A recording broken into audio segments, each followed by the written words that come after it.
And first pitch of the 2006 College World Series, inside for a ball. One thing that Alicia Hollowell always likes to do is work ahead. Successful pitchers will find that that's really the key, is to get ahead early and then go ahead and mix in all of your various pitches. So we're going to like to see her get those early strikes. Both of these teams went 3 games in their Super Regional. Arizona beat LSU 2-1. Oregon State went 3 games with Cal before knocking Cal out and advancing to the College World Series.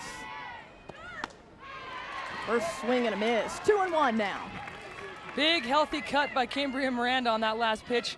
A player that's got the long ball power, 16 home runs, and that ball sneaks inside a little bit late on the pitch. But definitely taking her cuts.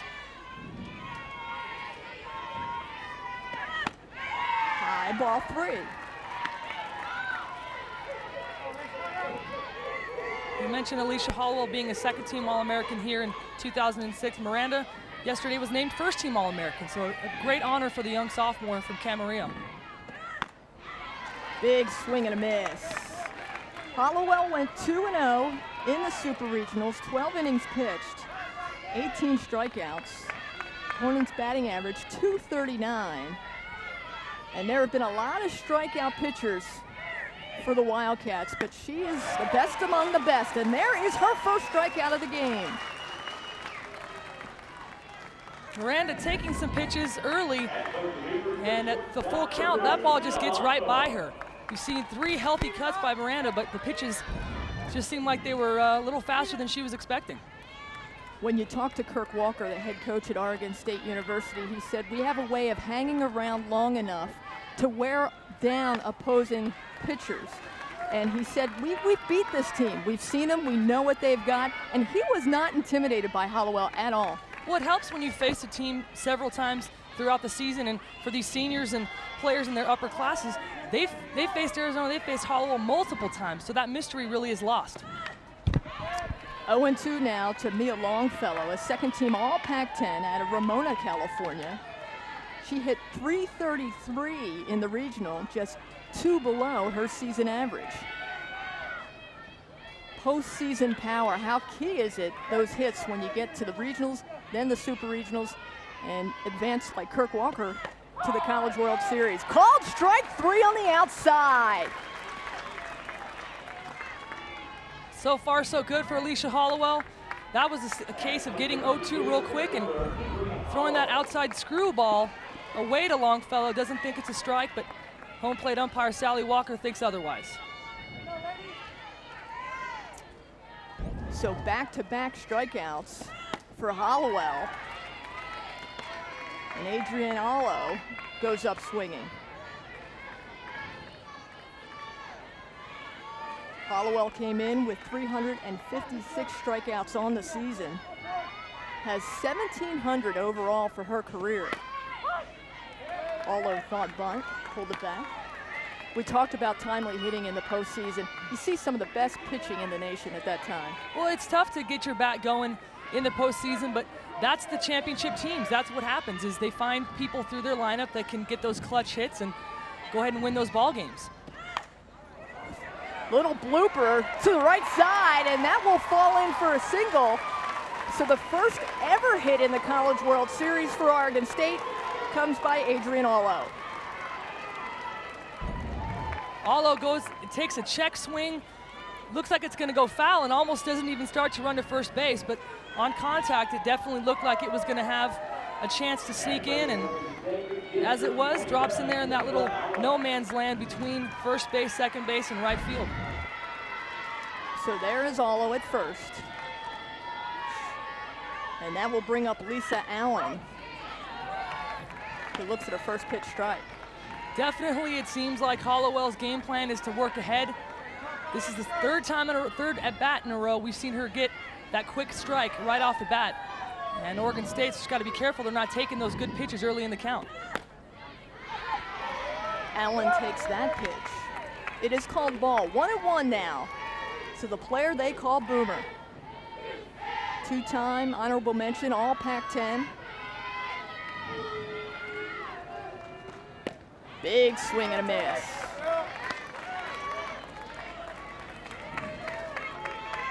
Hollowell working quickly.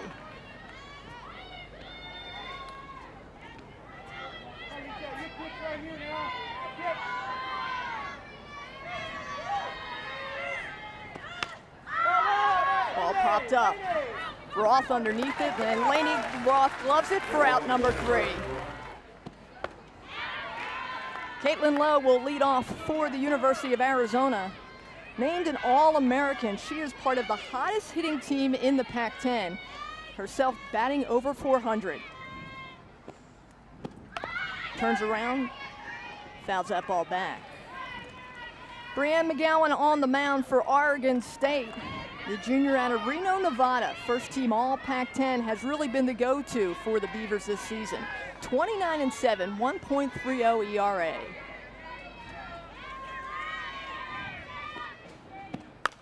There's the ball slapped to short. Longfellow with the glove just in time. That's a big out right there for Oregon State. In talking to the squad, as well as Brianne McGowan herself, she said her game plan was to keep Lowe and Champion off base, and getting a quick out with Caitlin Lowe is a big boost for this defense. We know that Arizona is very aggressive on the base pass, particularly with Lowe and Champion, so if you keep them in the dugout, you're a happy squad. Both 400 hitters on the season. Autumn Champion steps in, and they say you may see as many as 5 slappers in that Arizona lineup at one time. Something that Mike Andrea and Larry Ray brought to the softball scene about 20 years ago, and it has won him 6 national championships. Champion turns around to slap and fouls that off. We mentioned Larry Ray, the assistant coach for Arizona, and he's considered the guru of slap hitting. He really was the pioneer of teaching that in fast pitch softball, and Arizona has had some of the best throughout history. And interestingly enough, Coach Ray has moved into the third base coaching box, typically occupied by Candrea, so a little different look for the Wildcats. Yeah, and you talk to the Wildcat players, they say they love having Candrea in the dugout. A lot of players wouldn't like that. Well, the big difference for him, Coach felt like being in the dugout, he could give his team instant feedback and really make some adjustments right after an at-bat. When you're coaching third is difficult, you can't come right back in and make those adjustments. It's an off-speed pitch from McGowan, and that is called strike.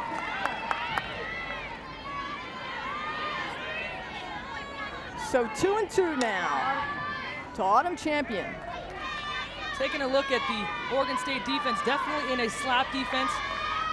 Corners are pulled in pretty much in middle infield on the baseline. That is Longfellow again, and she throws it to first to get the second out again. So 2 hitters, and both to Longfellow. Once again, the infield in so shallow allows Longfellow one hop over across the infield. So you see the speed of Champion. If there's 2 hops, that's possibly a single. So that's the idea with that strategy. And that will bring up the All-American Kristie Fox, the junior out of San Diego, California.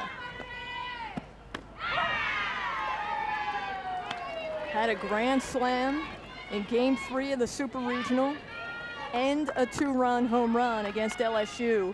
8 RBI. And talk about timely hitting for the junior.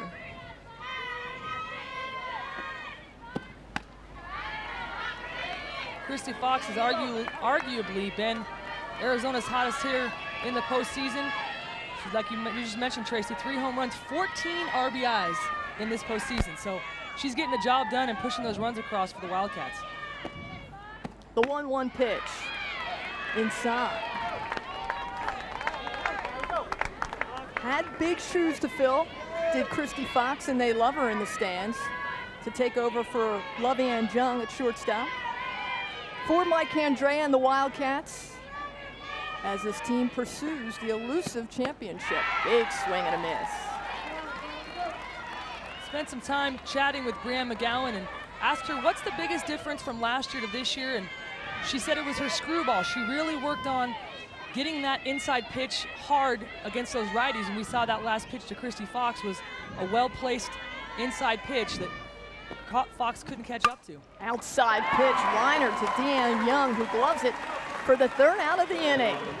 set to face Alicia Hollowell and the Arizona Wildcats.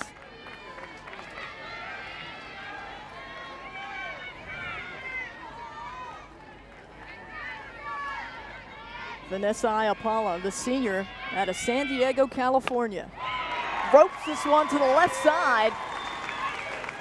And the second hit for Oregon State.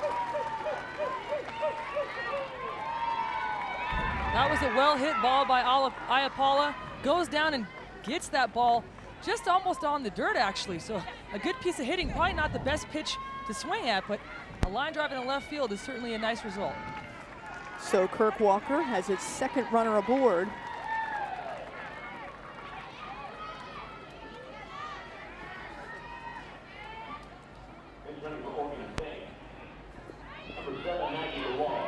Maggie DeWall will do the pinch running for Iapala, with Stephanie Ewing up at the plate. Kirk Walker going right away to his bench, taking advantage of that leadoff single by Iapala, trying to see if they can get something going here early in the ballgame. Turns around the bunt. Hollowell gloves it, throws to second for the force, to first, not in time. So on the fielder's choice, Hollowell, a nice glove, a nice throw to get the lead runner. Well, Ewing puts down a bunt, but it definitely has a little too much pace on it. Nice job by Hollowell to go to second base right away, and close play at first. Could have been a double, but nonetheless, Ewing is on base with fielder's choice. Wildcats have always been known for the speed of their middle infielders. Really turn that double play. Deanne Young steps in for Oregon State. The freshman has made quite an impact on Kirk Walker and company. Second team all region, and her numbers just dipping below 300 for the first time this season.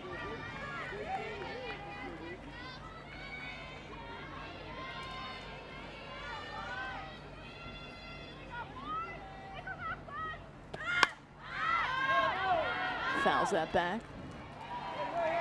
At this point in the game, it seems to me that Alicia Hollowell is leaving some over the plate a little more than she wants to. She's trying to get ahead, but as soon as these Oregon State hitters really start to get aggressive, as we mentioned, Iapala is back in that first single earlier in the inning. That's key. So if they're swinging aggressively, she's leaving it over the plate. Takes a look at a ball. Comes from a very athletic family, does Deanne Young. Her brother Delman plays in the Devil Rays organization, and Dimitri plays for the Tigers. Father says she's the best hitter of all three. That's certainly a heck of a statement there. You're talking about Dimitri Young, Delman Young, and both of her brothers baseball players, but supposedly the brothers have not heard that statement made. They may know now, but they're going to give their dad a little bit of a hard time, I'm sure, hearing that kind of a statement. They're on the phone right now. Probably the cell phone.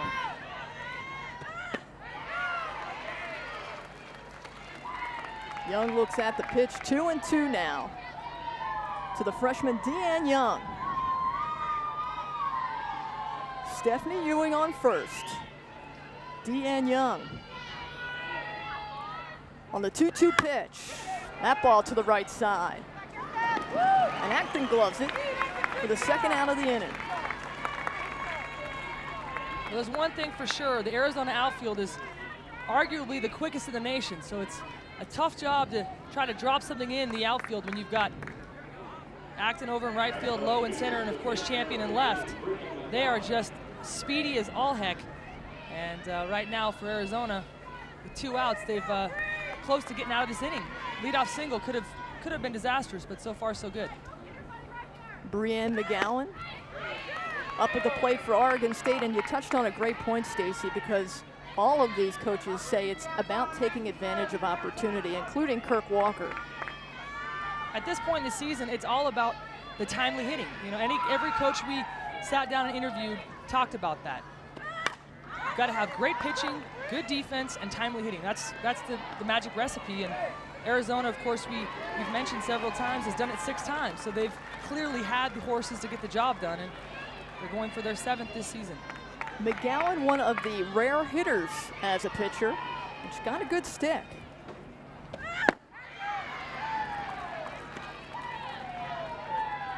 2-1 now to Brianne McGowan. Is it more common to see pitchers hitting now in 2006, or less common as they become more and more specialists on the mound? I actually think it's becoming less common. You see more and more pitchers just zeroing in on their pitching and trying to leave the offense to the rest of their teammates. But in the case of Brianne McGowan, she's sort of a rare breed these days. It used to be Lisa Fernandez, Michelle Smith, a lot of pitchers also hit, but I feel like more and more shying away from that. And Hollowell does not hit, focusing only on her pitching. And right now, the 2-2 count. Fouled off again. Hollowell has split time this year with Taryn Mowat, not carrying the load perhaps as years past. But Mike Andrea has relied on the senior down the stretch. Swing and a miss. 4, 5, and 6 set to face Brianne McGowan, who stranded a runner last inning. Callista Balco set to lead it off for the Wildcats. Takes ball 1.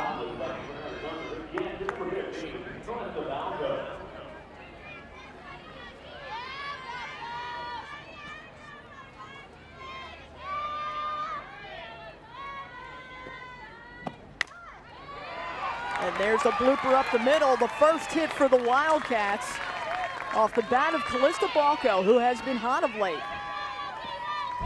Callista Balco made some adjustments in her swing about midway through the season. Gets jammed a little bit, but has just enough on it to drop it into center field. So that's a case of generating enough power just to sneak it out into the grass.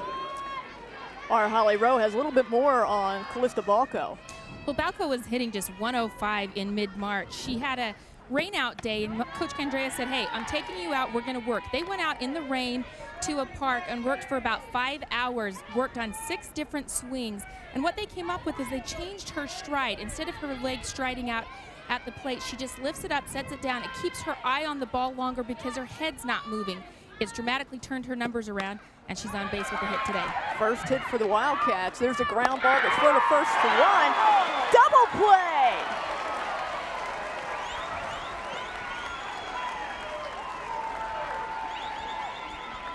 Nice job by the Oregon State defense turning that double play. Leela squares to bunt, pulls back and slaps, but their Longfellow at short and low, turning the double play. Close play again at first. Really could have gone either way. And of course, the Arizona dugout not happy with that call, but the Beavers loving it. So to second to first, and this is Mesa to the left side. And DeWall, who came in for Miranda, gloves it for the 3rd out of the inning. And she has blossomed into a star, the sophomore for Oregon State. She is on deck. Sharina Galvin will lead it off here in the top of the 3rd for Oregon State, and she swings at the first pitch, strike 1. I like that Galvin came out and swung hard at that first pitch. We talked about Hollowell working ahead early. And there's Galvin trying to take advantage of those early strikes. Big swing and a miss.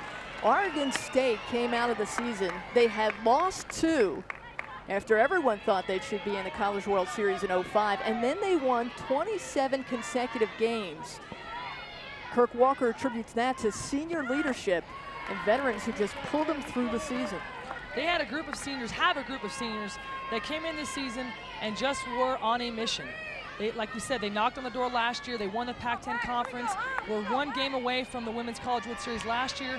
And this year they said, you know what, we're going to do it. We're finally going to break through. And here they are. First game of the championship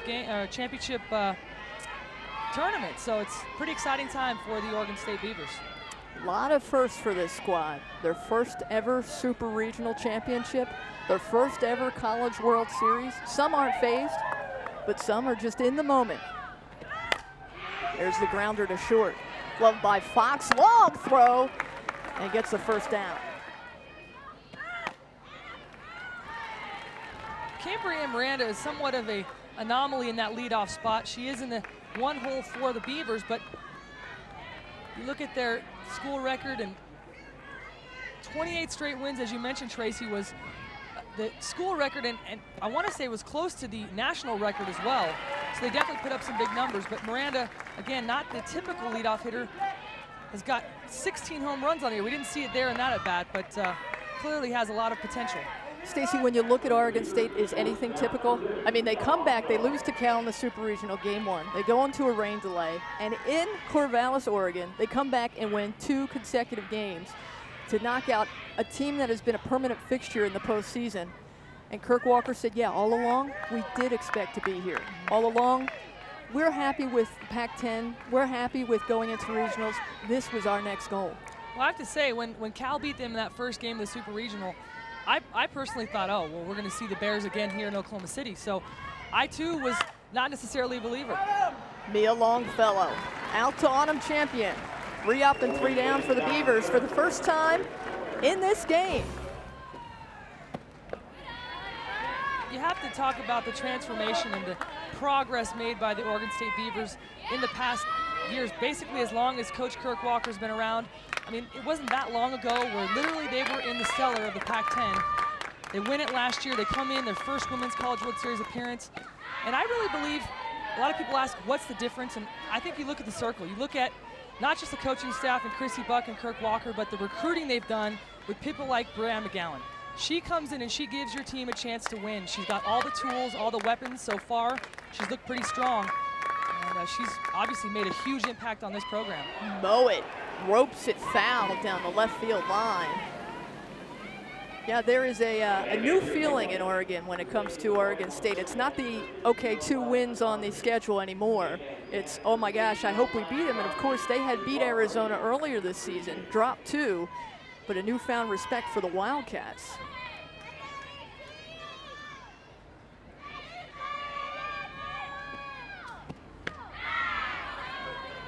Outside corner ball.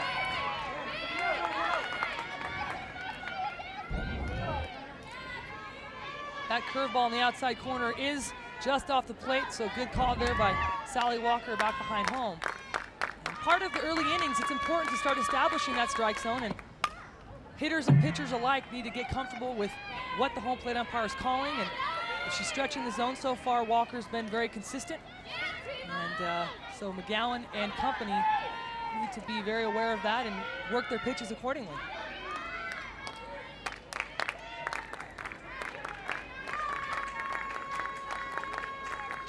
The 3-2 pitch. Ball 4.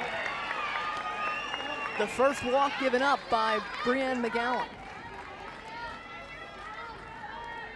Quality at bat there by Taryn Mowat, taking that full count pitch outside, and that leadoff walk. Again, those first leadoff hitters getting on base is so critical.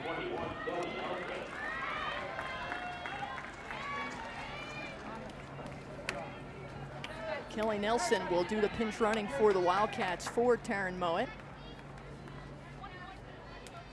And you will see Mike Andrea use Nelson often in this College World Series. She's got some wheels.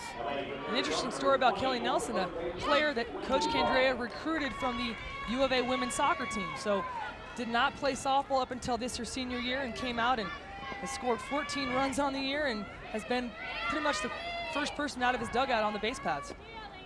Lainey Ross steps in. Yeah, Larry Ray, the assistant coach at Score in the Books, says, who can we get? Who can we get? We need somebody with wheels. They have had a pretty lean lineup coming into the season, lost a couple players right just before the season began, so they were definitely scrambling to get a couple of key reserves, and Nelson's certainly one of those players.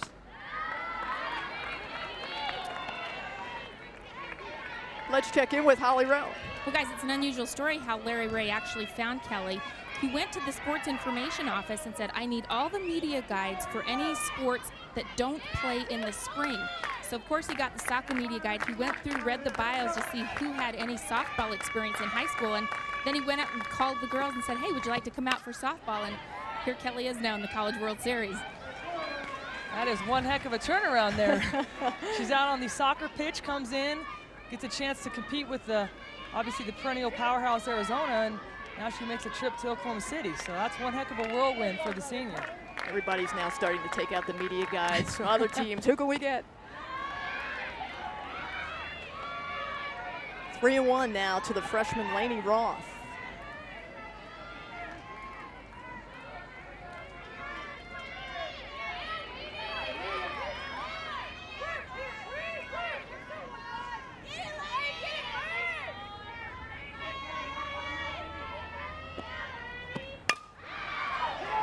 Right center field. Underneath of it is Cambria, who loves it and runs it down for the second out. Check it, first out of the inning.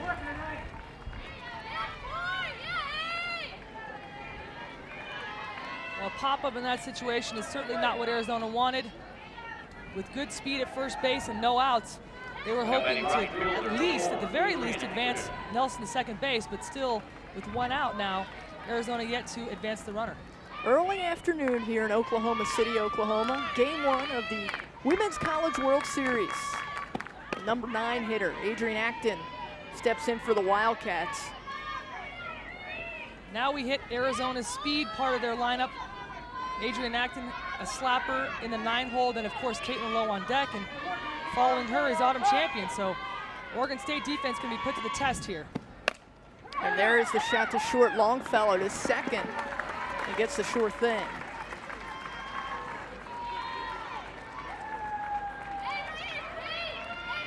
So Longfellow getting a lot of work at shortstop in this game. Well, right now these Arizona hitters just putting it right, trying to get that 5-6 hole, but Longfellow again pinched in, is there for the play. We've seen, I think, 2 or 3 fielders' choices, so they're doing a nice job keeping those runners from getting into scoring position. Very little wind here in Oklahoma City, Oklahoma. One of the rare times we're going to say this over the next couple of days. The winds were blowing earlier today, but they have subsided, and that's good news for the pitchers. Caitlin Lowe 0 for 1 on the day. And there goes the runner, the throw, and she is safe. So stolen base for the University of Arizona. Right away you see Adrian Acton getting a great lead, great jump off of first base and good speed. If you're fast and you get a good jump, you're virtually impossible to throw out. So nowhere close is the throw by Allen behind home. The 9th stolen base for Adrian Acton. And now the Wildcats have a runner on second, and McGowan and Lisa Allen, the catcher for Oregon State, want to talk it over. Thoughts here, Stacy, between the two? Well, right now, again, you talk about the speed of Caitlin Lowe and Autumn Champion on deck. You really have nowhere to put her. It's not a matter of throwing around Caitlin Lowe. Autumn Champion has been hot as heck in the postseason, so you've got to get it out somewhere. And I think it was probably just more of a strategy session than anything. Where are we going to throw her? More on Caitlin Lowe. Here's Holly Rowe. Well, as we mentioned earlier, Caitlin Lowe plays for Arizona. She's at the plate, but her freshman sister plays for Oregon State, Paige. The mom and dad, Dave and Dawn, have been moving back and forth between the stands each different inning to support both daughters. It's one of the few times in history sisters have played against each other in the College World Series. And there is the chopper to short. Not in time! So mom and dad have to be happy for Caitlin Lowe at least, as she gets her first hit of this College World Series. That is really what Caitlin Lowe can do. A one bouncer over to Longfellow at shortstop, and she still beats it out. I mean, Longfellow is playing in front of the baseline, just doesn't have it. I mean, Caitlin Lowe gets down the base paths in a hurry.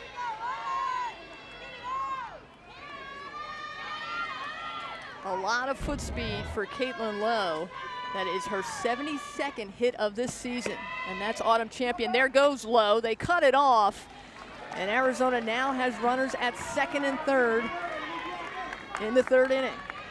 Very typical first and third situation there with the speed of Lowe and, of course, respecting Acton at third base. Oregon State throws down, trying to draw Acton off a third, but that was almost a given there for the Wildcats. Looks at a ball outside.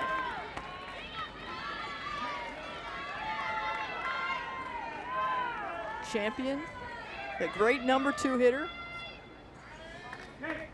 She's got some speed. Caitlin Lowe, her 30th stolen base this season. That leads the Pac-10. Larry Ray having a word with third base runner. That's an unusual sight. Normally you'll see the coach calling timeout to talk to the hitter, but interestingly enough, talking to the sophomore Adrian Acton at third base. With 2 outs, it's kind of obvious. Ball's put in play, she's going home. So I think maybe potentially they considering some kind of short game here. We'll have to see. The 2-0 pitch, and the short game is on, but Champion misses it.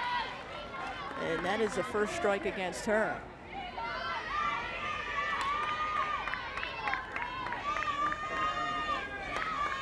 There's Dave Lowe.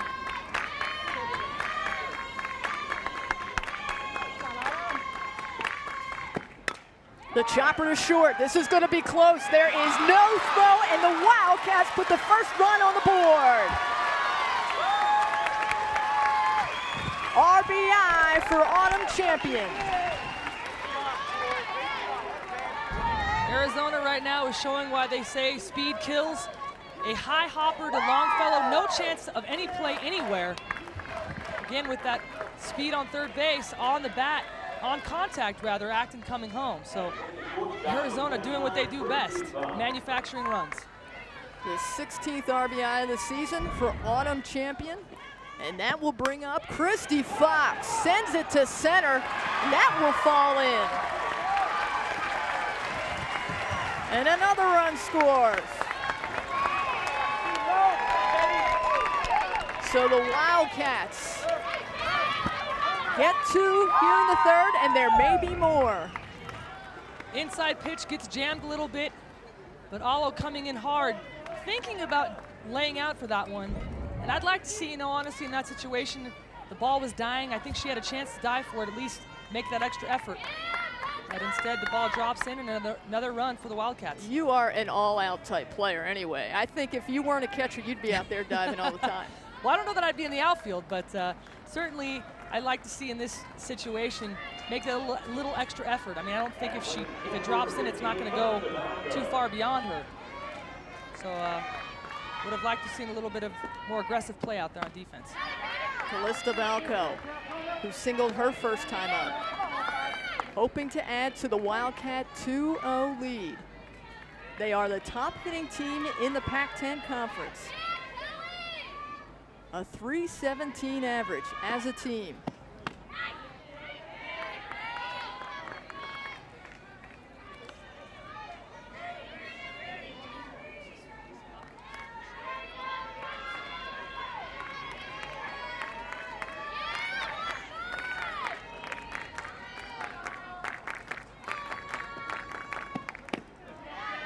Ball low. 3-0 now. And Brianne McGowan has a lot of work to do. The Wildcats are 26-1 when they lead in a game.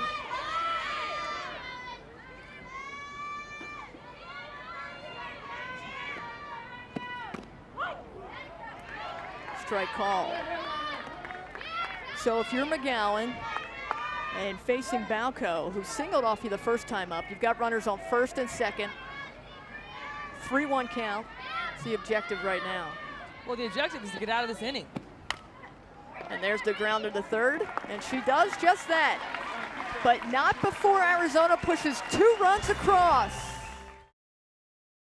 Every coach will tell you that the ability to bring in top-notch recruits is the key. And so far, Coach Walker, as well as Chrissy Buck, the assistant coach that he's had for a couple years now, they've just done a tremendous job selling the program, selling their system, and their players are obviously buying in. They sold it to Adrian Allo, who uprooted from Carson, California to go up to Oregon. And to a T, these players say has to be the friendliest campus in the country. Well, they all say they love that small town feel, and the community is so tight-knit. Little gapper, and that'll fall in for a single. So Adrian Allo is a leadoff base runner here in the fourth. And again, Allo is lucky enough to have that seeing eye hit, find a way to drop in. Kristie Fox and Caitlin Lowe both making chase, but it's just far enough and just out of her reach, almost makes the play. But 2 for 2 on the day is Allo. And 54 hits on the season so far. And Kristie Fox, the shortstop for the Wildcats, has her work cut out for her. Allo now on first, and that will bring up Lisa Allen. Squares to bunt. Oregon State attempted that short game earlier in the ball game with when Paula reached on her first at bat, but they were unable to advance the runner. So once again, Coach Walker utilizing Lisa Allen in this sacrifice situation and trying to move Alo into scoring position. Squaring, pulls it back. There goes the runner, the slide, and got her! So Callista Balco guns down Adrian Alo. A little bit of a hit and run, it looked like. Lisa Allen is unable to make contact, and I think she's safe on that play. Honestly, it looks like her foot gets in before the tag is applied. There's her foot, there's the tag, so I think the angle is the key on that. Scott Thomas, the umpire making the call, is in a tough position to make that call. But works against the Beavers. Oregon State, not a team that runs a lot, Stacy. They're last in the Pac-10 in stolen bases, but they realize that with the 2-run deficit, they've got to push the issue a little bit. Well, I like that aggressive call. You know, like you said, you have to take advantage. Alicia Hollowell is not going to give a lot of pitches and doesn't make a lot of mistakes, so you've got to try to create your own opportunities. Now let's take a look at the Coke Zero game track. Here's what we got so far. Arizona leading on 4 hits, 2-0. Oregon State has 3 hits, but yet to push a run across. Hollowell doing a nice job in the innings pitched. 3 strikeouts so far. And I think the biggest difference looking at the game track and what's happened so far today is Arizona's speed has been the difference. Coach Walker said it in his interview, you know, it's tough to defend when you've got that much speed in your lineup, and boom, single, single, single. Next thing you know, they've got a couple runs on the board. DeWall squares. We should update that Coke Zero game track. Now 4 strikeouts. You go away for a minute and Hollowell gets another strikeout. We're snoozing and we're losing, I guess.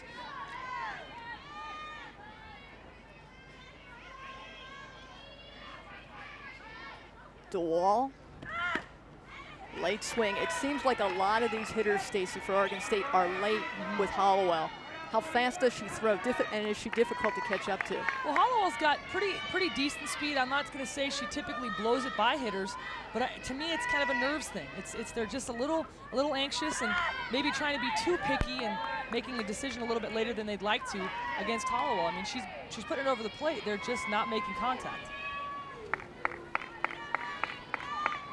Hollowell, second-team All-American this year. And if you talk to folks 4 years ago, they would have thought that Hollowell would have brought Mike Andrea and the Arizona Wildcats a national championship. It gets more competitive, and Hollowell gets tougher each inning. Janae Liles set to leave it off for the Wildcats. They've got momentum right now. Picked up 2 runs last inning on 3 hits. Liles grounded into a double play in her first at-bat.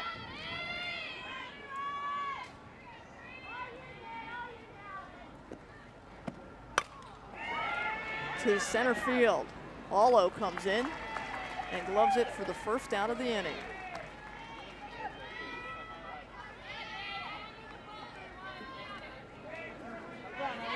The University of Arizona, they have been here before to Oklahoma City. 18 College World Series, all under Mike Andrea. They had won their first back in 1991 and continued to take championship after championship. Mike Andrea, some will say, is perhaps one of the best coaches in college softball, as he coached the Olympic team in 2004 to a gold medal. I think there's a lot of coaches that would say he's the best coach in college softball. I mean, if not the best, I mean, we're saying top 2 or 3.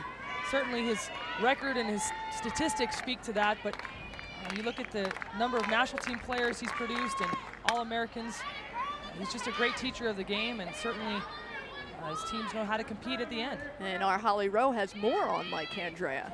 Well, it's ironic because of his long history in the game that earlier in May, he was actually considering not coaching this team anymore because he said, in his words, he wasn't having any fun. He was unsatisfied with the attitude, the play, the demeanor of this Arizona team. And he sat them down and said, look, you're going to chase me from this game if things don't change around here. To their credit, the team has really come together. They got his message, and he said the last month has been remarkably different. They've had better energy, a better attitude, more hustle, and it's showing up in their play. They're here at their College World Series in large part because of a major attitude shift that came about the first week in May due to Mike Candrea urging his team to be better with their energy and their play. And that says a lot when Mike Candrea calls you out. Well, that's a heck of a call out. You're going to chase me from this game. You know, I mean, that says a lot about really how unhappy he was. But, you know, I think also that's a major challenge that his team rose to, an occasion that they obviously jumped at. There's a grounder. Third baseman picks it up. Galvin guns it to first. And Stephanie Ewing will set it off. Big swing and a miss for Ewing. If you're Oregon State, I think right now the key is to just stay within yourself. I think you might be looking sometimes at the scoreboard, seeing a 2-run deficit and trying to be bigger and more. But for Kirk Walker and his club, I think right now it's just to stay basic, simple, get singles, and just try to cash in with that timely hit. They've had a couple of base runners. They just have not yet been able to push that run across. Alyssa Hollowell, impressive numbers in her College World Series debut in this, her senior season. 5 strikeouts so far. And you had said, Stacy, just getting ahead of hitters, and there Mo's down. Strikeout victim number 6. Alicia Hollowell making quick work of these Oregon State hitters, and again, that working ahead is so key. Coming up next, number 6 Arizona State meets number 3 Texas right here at 3 p.m. Eastern on ESPN2. For more information on the NCAA Women's College World Series, including updated stats, box scores, and schedule, go to ncaasports.com, the official online home for all 88 NCAA championships. Deanne Young popped to the right side in her first at bat. One of 4 freshmen on this Oregon State squad, just taking it all in. We had talked to the entire team on Moss yesterday, and she seemed just to kind of take it all in, didn't seem overly excited. And when you're surrounded by professional athletes. Yeah, it definitely takes away some of the big jitterbugs there, but and that was key for this team coming in, is to be able to adjust and try to get rid of those butterflies as quick as possible. Take a look at Deanne Young's folks there in the stands. But they definitely seemed like they were a little overly excited yesterday. We had a chance to sit down with all 8 teams in the field, and I felt like this team was definitely the most giddy, so to speak, about being here. And there's the pop-up again to the right side. The second baseman, Chelsea Mesa, will take it for the second out of the inning. So the Beavers cutting their teeth, so to speak, in their first College World Series appearance. They had come back, fought back in their Super Regional against Cal Berkeley. Down a game, they fought back to win 2, and they said they knew it all along. And they're a team that loves theatrics, so don't count them out here in the late innings. Absolutely not. They've got a few power hitters in their lineup, capable of putting the ball over the outfield fence, and really with a 2-run lead, while it's nice for Arizona, it's certainly not much, particularly when you look at the Oregon State lineup. McGowan has a chance to help her cause. 2-time first-team All-Pac-10 going against Hollowell. Pitcher on pitcher.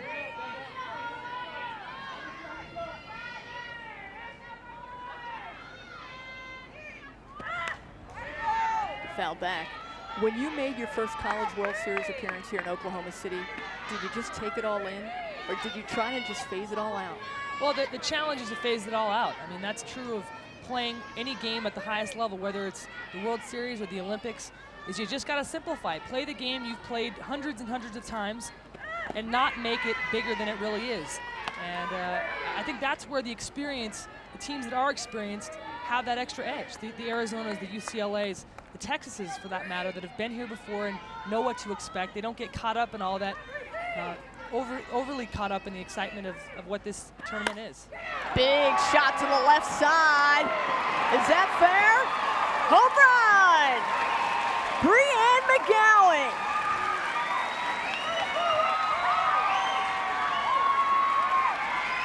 Obviously, Brianne McGowan not getting caught up or overly caught up in the Women's College World Series, comes in and certainly helps her cause. Big home run solo shot by the pitcher, and it always feels good to come in and help yourself out. A screwball, and Alicia Hollowell had to know off the bat that thing had some serious pace to it. So a nice swing there by McGowan. Inside pitch that she just crushes. Almost hits our camera out there in left field. So a big home run and a big momentum boost for the Beavers. The 9th home run of the season for Brianne McGowan. So the pitcher does help her cause. And Oregon State has cut the Wildcat lead to 1. Galvin, big swing.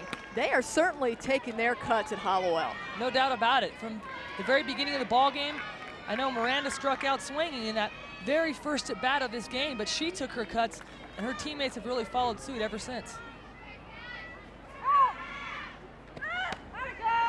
And we mentioned these teams are no strangers, having squared off 3 times this year. In fact, Oregon State ended their regular season with 2 losses to Mike Andrea and company. 1-0 and 11-2, their worst beating of the season.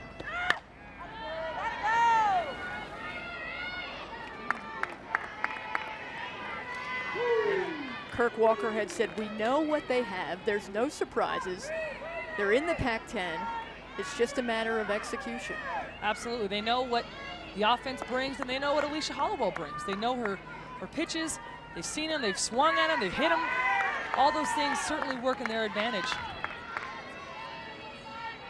And Oregon State against College World Series opponents this year, and you can see against the Wildcats, they're 1-2. Arizona State, their game coming up next against Texas, they're 1-2. Ball 4 for the number 9 hitter, Sharina Galvin. The first walk of the ball game for Alicia Hollowell. So not a good walk for Hollowell. You talk about Galvin being the number 9 hitter. Anytime you're facing the bottom of the lineup, that's who you want to go after. You do not want to face Cambria Miranda, particularly with a runner on base. We talked about Miranda on the year, 16 home runs, so she is very capable of putting the ball out of the park herself. And there's the grounder to short. Fox, throw, in time. Okay, you saw them go down 0-2. What were you thinking as a mom when she got up there and helped her own cause? Oh, I just wish somebody else was on. You know, this team has been terrific. They have come back, and, you know, they've been down before, and they just have the will and the heart to win. The coach told us that one of their strengths this year has been playing pitch to pitch and really staying focused. How has Brianne been able to do that? I think just determination, just, you know, the will to win. She loves this team. They get along fantastic, and I think she'd do anything she could to win. All right, well, there you hear the pitcher staying in the circle, but she also likes to help her offense. Stacey? I love that she said, I just wish there was somebody on base. Because obviously, you know, there's a couple of base runners and things are a little bit different, but it's nice to see Brianne McGowan taking care of business on the offensive side, and again, their offense as a group just has to find a way to get something else going. Lainey Ross trying to get something going. Called strike. Roth popped up to the right side in her first at bat. And Arizona trying to respond to McGowan and company. Stacey, how difficult is that? Come right back. Momentum seems to have shifted a little bit to the Beavers. Well, before you answer that question, hang on, because it looks like we've got some weather situations here in Oklahoma City, Oklahoma. Possible lightning spotted in the distance, and everyone wanting to take cover and be safe. So Lainey Roth, a 5th inning leadoff base runner for the University of Arizona as they try to keep the momentum going. And that will bring up Adrian Acton.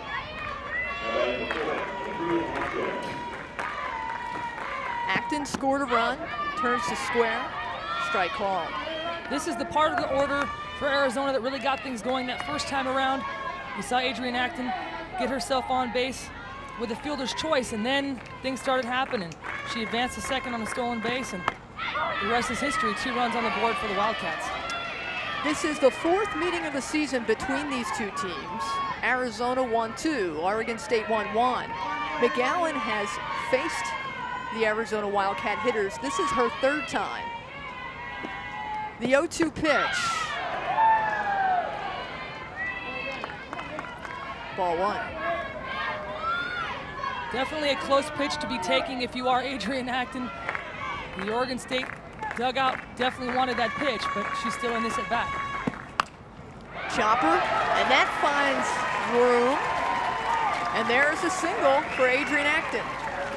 The 51st hit for Acton this season. And as you mentioned, Stacy, the top of the order. And that means Caitlin Lowe, the All-American. Where do you think Mom and Dad are right now? Well, my guess is, I don't know this, but that they're probably sitting on the Arizona side when she's up to bat. And as they mentioned, wanting to see both of their daughters do well. So definitely a tough call. Shot to the left side. Underneath of it is DeWall. Long out for Caitlin Lowe. Caitlin Lowe is a bit of a deceiving player. We've talked about her speed and her short game ability, but she has some pop. You see there, she gets under that just a little bit, but definitely puts a little bit of a charge into that hit. Right after this game, the University of Texas takes on Arizona State University as All-American Kat Osterman hopes to achieve her first national championship and the first national championship for the University of Texas in softball. Strike called on Autumn Champion. There's Kat getting warmed up for game 2. You know, and really the rain delay doesn't only affect the teams on the field, but also the teams getting ready to play the next ball game have to head back to the bus and wait for an hour or so. This is the first of 4 games today. All 8 teams will see action as they continue to filter in here to the ASA Hall of Fame Stadium in Oklahoma City, Oklahoma. Texas and Arizona State University coming up next. 2 on, 0-2 pitch. Interestingly, right now, Brianne McGowan working that outside corner and still working ahead.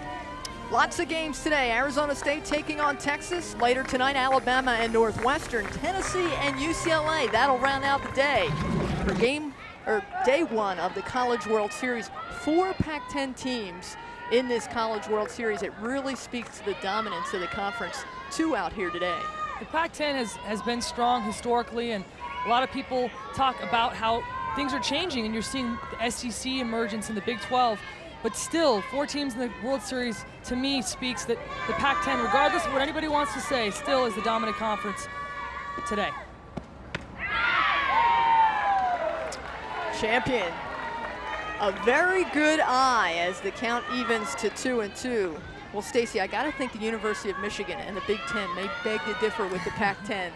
Michigan taking the national championship last year. Who knows, can Kirk Walker and company get their first national championship? Strike 3 called. Well, Champion took a look at a lot of pitches, but her luck ran out there. McGowan had been working her outside the entire at bat and then brings one inside, a changeup that gets up in the zone. Champion thinks about her, kind of takes a half slash at it, but strike 3, not the best looking strike 3, but it works for McGowan. Just the 2nd strikeout victim for McGowan this game. And that will bring up Kristie Fox, who is 7 of 10 with runners in scoring position in the postseason, and already has a single and an RBI in this game 1.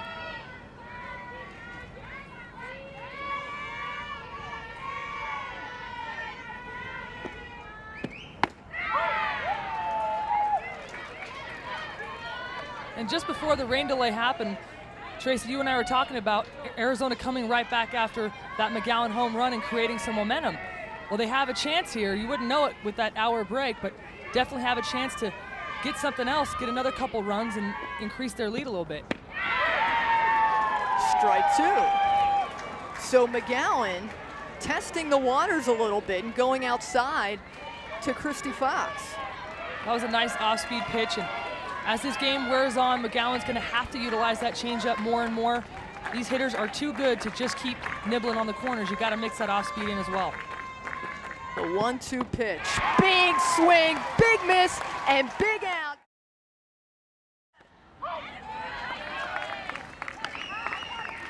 Mia Longfellow leading things off here in the top of the sixth. This is a team that loves to come from behind.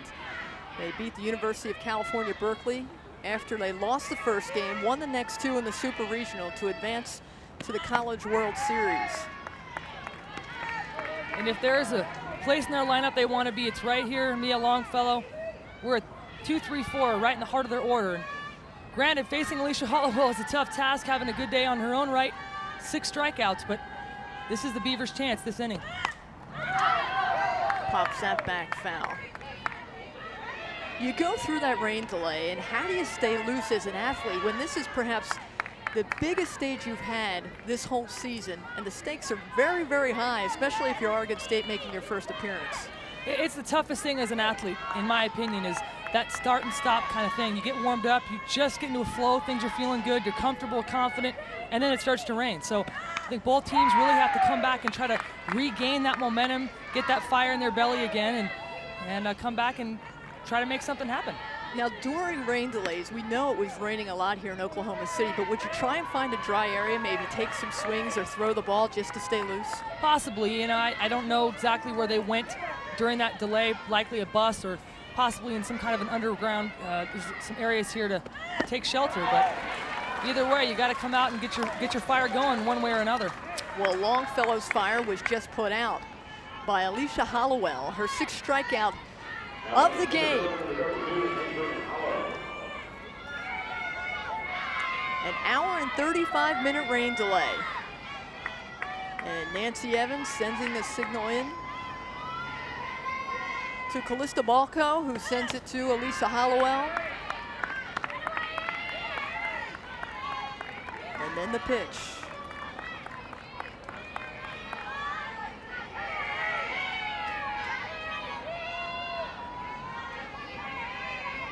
Allo. Strike called. Allo is 2 for 2 on the day. We have seen her get a couple of sort of seeing eye base hits, but again, the Beavers unable to cash in on those singles. Just that one big home run is all that they've been able to muster against Alicia Hollowell. And Hollowell, perhaps a big, big challenge this season when she was hit with a line drive in the face against Texas on March 19th. Returned after a couple of weeks, and in true Alicia Hollowell fashion, through a complete game win over Oregon, 4-1.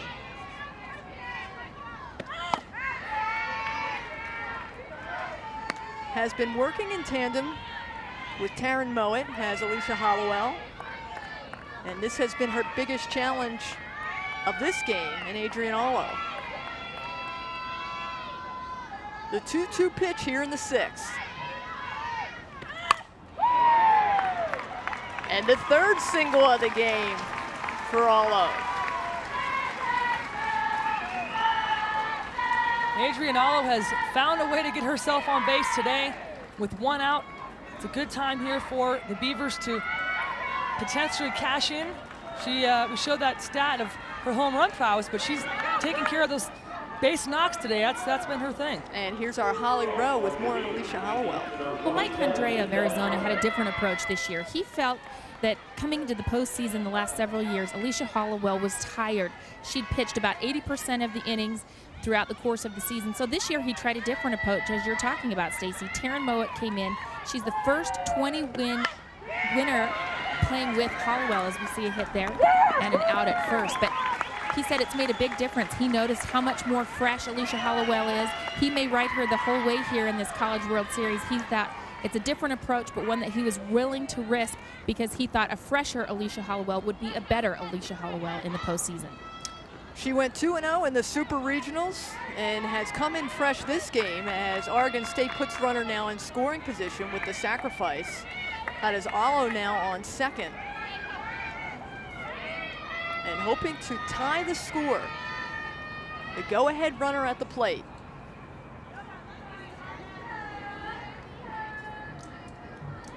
There you see Callista Balco and Alicia Hollowell having a little discussion, and actually Nancy Evans now making her way out. I think right now the question is, with 2 outs, you've got Vanessa Iapala re-entering the game to hit for herself. Maggie DeWall had been put in earlier in the ball game, but Iapala more of an RBI type hitter. And it's just a strategy session. You've got the signals coming in from the dugout from Nancy Evans to Balco, then Balco relays it to Hollowell. So everyone just has to make sure they're on the same page and everybody understanding what the game plan is here. Ironically enough, Iapala came to Oregon State because of Alo. Iapala was looking at Michigan, and Alo said, hey, how about Oregon State? They're an up-and-coming program. And she said, okay, Corvallis seems like the place for me. And they become teammates here in the first ever College World Series appearance for Oregon State.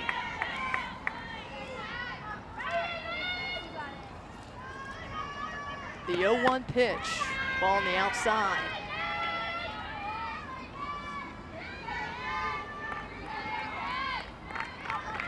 Second team All-American for Alicia Hollowell.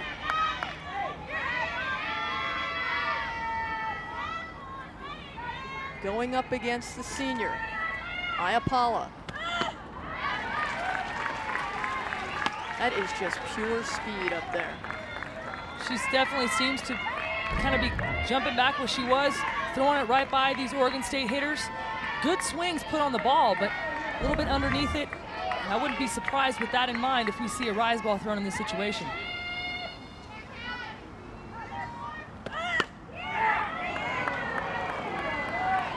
Curveball a little bit on the outside corner, but again, right now Hollowell still working ahead in the count.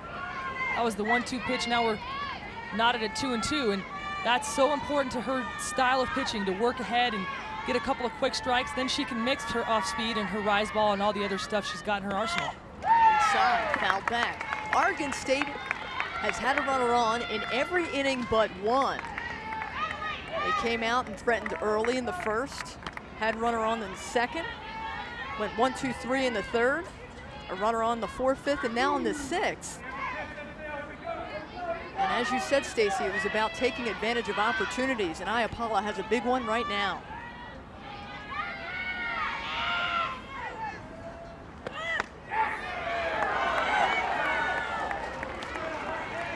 I like right now what Arizona's doing. They're trying to stretch that zone. Home plate umpire Sally Walker's not having it, but that definitely, she's showing that pitch. Iapala has to respect the outside corner. And right now I wouldn't be shocked again if they keep working that corner, see if they can get her chasing. The payoff pitch. Popped up in the right side, foul. Well, Iapala, Hollowell, and Alo all know each other. They played together on the Gordon Panthers 18 and under team. So like Caitlin Lowe as well. Caitlin Lowe is on that squad as well. So a big group of them out on the field right now that have a lot of history, and that's pretty common at this level. A lot of these players have known each other from their younger days. Fouled back again. Is that to your advantage? I'm not sure it's an advantage or a disadvantage. I think players change and hopefully improve when they hit the college ranks, but definitely to have that shared experience and to have a history, I think kind of breaks down that mystery factor as well, the intimidation factor. If you're Iapala, you're not overly impressed with the numbers or the averages or things like that. These are your friends. These are people you've known for a long time. So it's certainly serious business out on the field, but there's still that underlying respect for each other. The ninth pitch of this at-bat coming up. Shot to left field. Long foul ball. Wow. Well, maybe it was foul, but I'm still excited to get that foul ball. Long foul ball, but I'll tell you what, She comes inside. We talked about Hollowell working a lot of away pitches. This time she tries to sneak a screwball in on the hands of Iapala, and she turns and jacks it foul. So once again, a little off speed, a little outside, but she seemed to really be looking for that inside pitch. The payoff pitch. Ball 4 called. A great at-bat for Vanessa Iapala. Tremendous at-bat, as you said, Tracy. There's that curveball once again, and it's close. It's definitely on the outside corner. Not a ball, or excuse me, not a strike, so good call there, but sometimes in a clutch situation, you gotta be careful taking that pitch. I've seen plenty of umpires ring them up on that one. So now Oregon State with runners on first and second. They are going to bring in a pinch runner.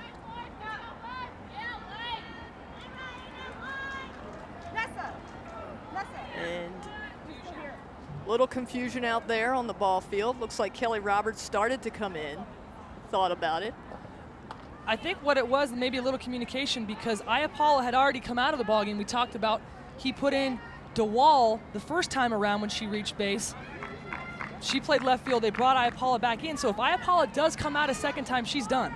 So I think that's a case of Kirk Walker wanting to keep her in the ballgame. Yes, she's not the speediest runner at first, but at this point in the ballgame, at a 2-1 score, you can't take your big senior out of the lineup. So Iapala stays firmly at first. Allo is on second. And the freshman Ewing up at the plate. Stephanie Ewing, big swing and a miss.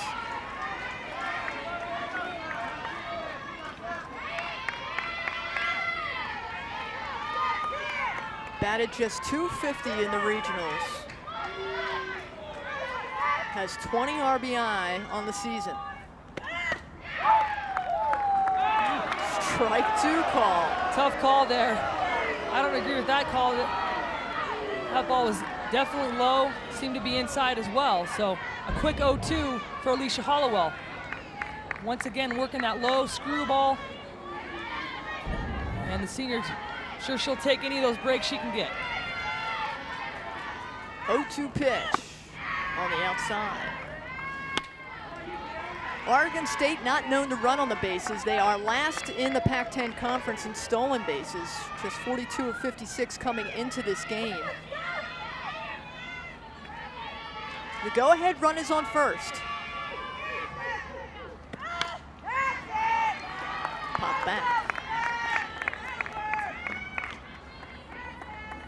Looking at the Arizona defense, you talked about Oregon State not really running much. Well, they certainly are expecting Ewing to be swinging away. Liles and Roth at third and first respectively are playing even with or just in front of the bag. So definitely not expecting short game, trying to cut off all the angles to the infield.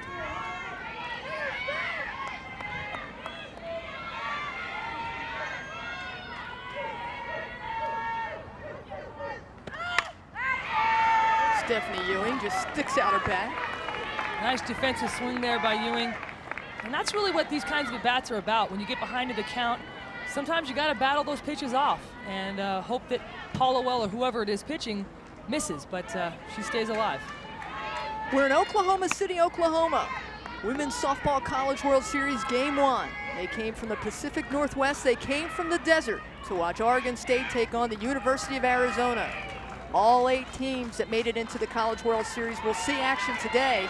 This is Game 1, Texas and Arizona State Game 2. 2-1 ball game, 2 runners on. 1-2 count to Stephanie Ewing.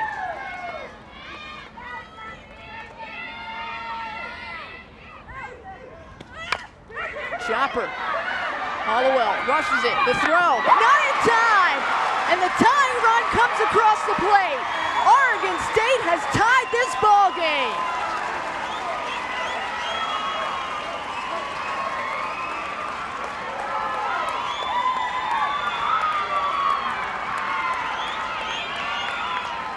I think it's safe to say that that will go down in the books as an error on Hollowell. Not a pretty way to score a run for the Beavers, but it's a run nonetheless.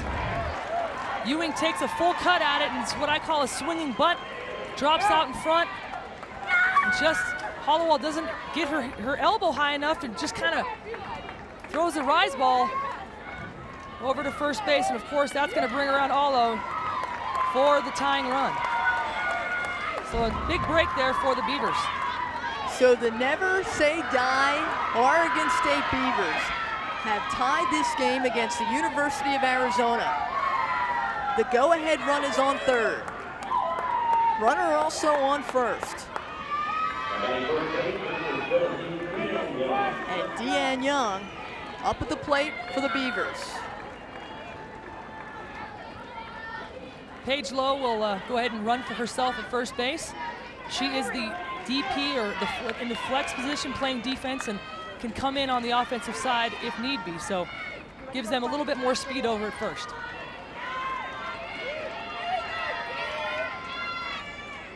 Young going after the first pitch and fouls that back. We mentioned both of Deanne Young's brothers are in Major League Baseball systems. They have had a big influence on her offensively. Dimitri Young plays for the Tigers. Demond Young is in the Devil Rays organization. And they would be very proud if sister came up with a big hit here today. Deanne's parents, Larry and Vernell Young.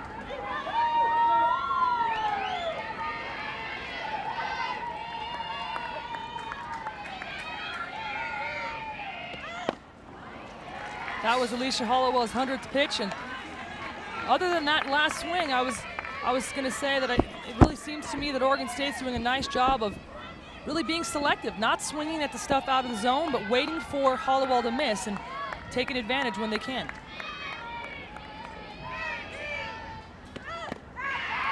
Ball inside.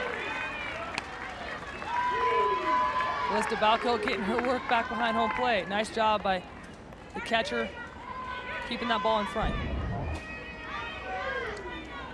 That low screwball catches some dirt, gets down in position. The 2-2 pitch, line to third. Great glove by Liles. The throw to first for the third out of the inning. 4, 5, and 6 will face Brianne McGowan this inning, starting with Callista Balco, who's 1 for 2 in this ball game.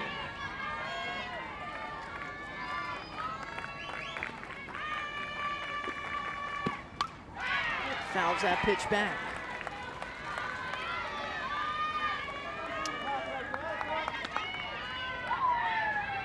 Oregon State, preseason pick number 5 in the Pac-10, and they fooled a lot of folks as they went on and won their super regional against Cal, won the regional in 3 games against Nevada, and beat Baylor twice. And here they are tied with Arizona here in the 6th.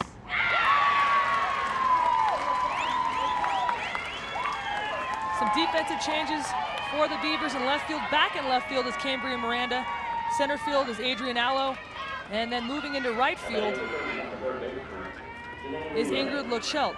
So they've definitely been platooning everybody around out there trying to get it all figured out. What is Kirk Walker's philosophy? He has maybe moved outfielders almost every other inning in this ball game. Defensive purposes, or is he trying to outthink Mike Candrea? I think it's more offensive right now. He's been using his pinch runners and really trying to squeak that run across. So I think that's been the change, the DP position with Aya Paula, and just kind of bouncing everybody around, trying to find the right combination. But definitely going to his bench when he feels it's important. Lila is looking for her first hit in this game. Mike Candrea, coaching from the dugout. Suffered an injury in April where he had an operation, torn ACL. That confined him to the dugout, and he said, you know what, I like it here. I'm gonna stay here and coach from the dugout. So Larry Ray and Nancy Evans are in the coaching boxes, and Nancy Evans will talk to Liles right now. Now let's take a look at the Pontiac game-changing performance. With Oregon State behind 2-1, balls hit back to Alicia Hollowell, cannot make a good throw over to first base, and That brings around Adrian Allo for the tying run. And that's where we sit, 2-2 here in the bottom of the 6th, top of the 6th. Ball foul. Chelsea Mesa fouls that back as Liles, the go-ahead run. Chelsea Masa's been a pretty good story for Arizona this year. Came in a junior transfer from Phoenix College and struggled at the early part of the season. At one point was very much embarrassed by Coach Candrea, yanked her out in the middle of a game. And ever since that point, that was back in April, she has been on fire, just putting up good numbers, over 300 in the postseason. She's got 6 RBIs in the NCAA tournament. So definitely someone that he feels is important to their success this postseason. And that ball is popped up. Call for it is Young, who gloves it for the 2nd out of the inning. Mike Candrea has called a lot of players out, and he said, you know, much like Mesa, Mesa was pouting, but they have to accept failure as part of this game if they want to be successful. We really felt like this team needed a lot of growth in that department to be able to be successful, but also to fail. This game, you are going to fail. You are going to strike out and pop up and not come through, but it's about how you adjust and how you come back stronger. And he felt at the beginning of the season, his young, inexperienced players really were not doing that very effectively. And he called them out, and honestly, ever since that point, their offensive numbers have just really made a boost. Taryn Mowat takes a strike. 1-1 now to the #2 pitcher for the University of Arizona, who went 4 for 4 in Game 3 of the Super Regionals against LSU. Arizona needed 3 games to win their Super Regional to advance to the College World Series. And there it is, the first 10 games in the Pac-10, a measly 2-12. And look at this, the second half. I mean, they came on strong, 3-19, a little over 5.5 runs a game. So definitely found their mojo in the offensive category. McGowan just trying to find the strike zone. That is a ball called, so now a 3-1 count to Mowat.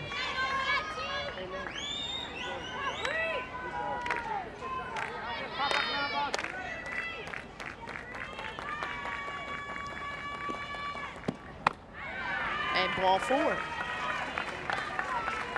So the 2nd walk this inning for McGowan, the 4th overall. Check that, the 3rd overall. And now Arizona going to bring in a pinch runner. Danielle Rodriguez will run for the Wildcats at 2nd base. No question that Coach Candrea and Coach Ray are utilizing their bench as well. Just like we talked about Coach Walker for Oregon State, taking advantage of opportunities here to pinch run. And Danielle Rodriguez, much better speed than Liles. And we look at the 2-2 score, you have to be aggressive and have to take your chances. It's tough with 2 outs, but that's the kind of faith you got to have in players like Roth coming through for you. Lainey Roth has some RBI opportunities right now. And it seems like McGowan now struggling to find that strike zone. Well, she's definitely, we saw a 4-pitch walk back to Liles and then a 3-1 count walk to Mowat. So definitely needs to get her control back and get back in this ball game. And there is the strike called. Roth has had a little bit of an RBI funk.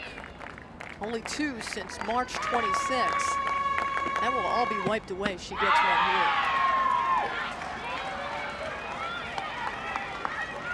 one here. 1-2 now to the freshman Lainey Roth. One thing is for sure, Brianne McGowan is continuing to knock on that inside corner. She's not leaving them over the plate, really making the Wildcats work. To the shortstop. They go to 3rd for the sure thing, and they get it. The 3rd out of the inning. So the Wildcats threaten, but they do not come through. And McGowan trying to push on more of the same. 1 for 2 in this game. First pitch thrown by Alicia Hollowell is a changeup. So definitely trying to test McGowan, make sure she's not out there guessing or trying to swing big early in the count. So a little off-speed pitch to keep her honest. Our Holly Rowe has a little bit more on Brianne McGowan. Holly? Well, the coaching technique that they have at Oregon State for Brianne McGowan is interesting. As soon as she steps out of that circle as the pitcher and comes over to the dugout, they tell her, you're a hitter. Leave the last pitches behind, whatever happened in that last inning behind. They need her to focus on her offense. So last time she came off the plate after struggling in that last inning, she got to the dugout. One of her teammates kind of like cleansed her aura with her hands and said, all right, you're a hitter. And she stepped right out there. Her focus is important to them on offense to get past being a pitcher and really just focus on being an offensive player right now. I spent some time chatting with Brianne yesterday, and she said that she feels that's one of her strengths really, is to be able to separate her offensive and her defensive game. And that's tough, you know, for every player on the field to have a bad at bat and come back out and play tough defense and let go of that. She thought it was ball 4. Well, whatever you do, right brain, left brain, compartmentalize, it's working for Brianne McGowan, who now has a full count here in the top of the 7th.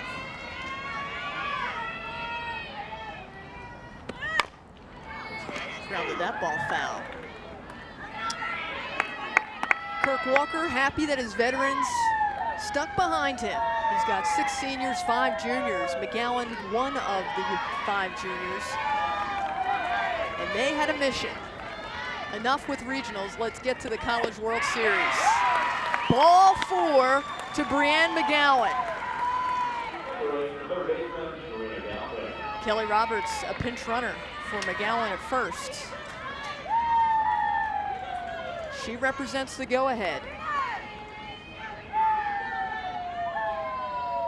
And Sharina McGowan turns around, pops it up, but foul ball and new life for Sharina Gavin. Lucky break there for Galvin. That was easily an out there, and Callista Balco thinks it's further behind her. In fact, it was right just to her right, so could have easily been an out, but another chance here for Galvin and company to advance the runner to scoring position. Did you ever have that happen to you? Pop up a bunt? I've certainly popped up bunts, but sometimes as a catcher behind home plate, when you take off your mask, and that's why, for me, I always leave it on, because I feel like it can sometimes distract you visually rather than help you. It's supposed to, you know, you think you take your mask off and you can see better, but in that case, it actually made it harder for her to pick up the ball, and gives, again, Galvin another chance. Sharina Galvin swinging away this time. Sends it foul. Right now, after that missed opportunity, we saw Galvin try twice to get the sacrifice bunt down, and now it comes into being a smart situational hitter. She's got to put the ball on the ground. Right side is ultimate goal, because again, her perfect world is to move Roberts into scoring position over to second. And instead, she strikes out. So Galvin, the 8th strikeout victim from the hands of Alicia Hollowell. And a missed opportunity. Talk about hitting the ball on the ground. She's actually underneath that pitch, and for obvious reasons, that's going to be tough to hit into the ground if you're underneath the pitch. So nice rise ball there by Hollowell, and big strikeout.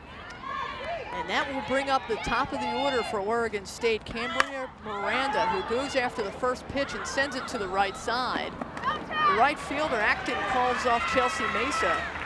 And Adrian Acton gloves the second out of the inning.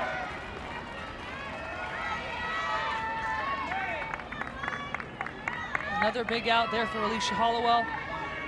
Look at her numbers on the day. The 8 strikeouts are key. So far, the runs tied at 2-2, so she's gotten roughed up a little bit, but it's those timely clutch hits that Oregon State's yet to really produce.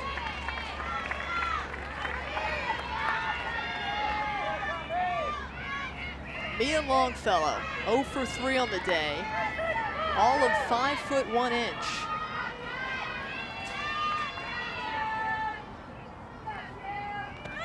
And there's a squibbler to third. Liles, the long throw to first for the 3rd out of the inning. Run scored, single in this game, powerful. Number 9 hitter, got a lot of tools from that number 9 spot. Acton is somewhat like a second leadoff. That lefty slapper with a pretty decent average and great speed. So definitely wants to get on base and get things going here for the Wildcats. And there is a little looper to short, but Mia Longfellow is there. The only Beaver to play in one position all season long is Mia Longfellow, and she's had a lot of action today in game 1. When you're facing a team like Arizona that has the type of slap hitting they do have, your shortstop is going to get tested, and we're going to see that later on today in a couple of the ball games with good speed. Northwestern shortstop's going to get tested with the speed of Alabama. UCLA shortstop's going to get tested with the speed of Tennessee. So Arizona doing what they do, putting the ball in play. Caitlin Lowe sends that foul. Named to the All-American team, our Holly Rowe has more about Caitlin Lowe. Well, we told you about Caitlin Lowe's sister Paige that's playing for Oregon State, but what we haven't told you about is they've got another little sister who's coming up in the system. McKenna is 17 years old. She's a junior and has been getting more mail and more recruiting attention than either Caitlin or Paige got, according to her mom, Dawn. Now, she's on her own this weekend. She has a tournament she's going to have to go to by herself because her parents are here supporting her other 2 sisters. But, hey, watch out. In a couple of years, we may have 3 Lowe sisters playing college softball. Well, I've got to tell you, Caitlin actually says herself that she thinks McKenna's the best of the 3. So that says a whole heck of a lot if she's going to be a better college ball player than Caitlin or Paige. Wow. An All-American, batting .430. Second in the Pac-10 in average. Very talented team. Think they played a little softball growing up? Definitely, it runs in the family, and they've got a couple of younger brothers that are athletes, so it's a family affair, needless to say.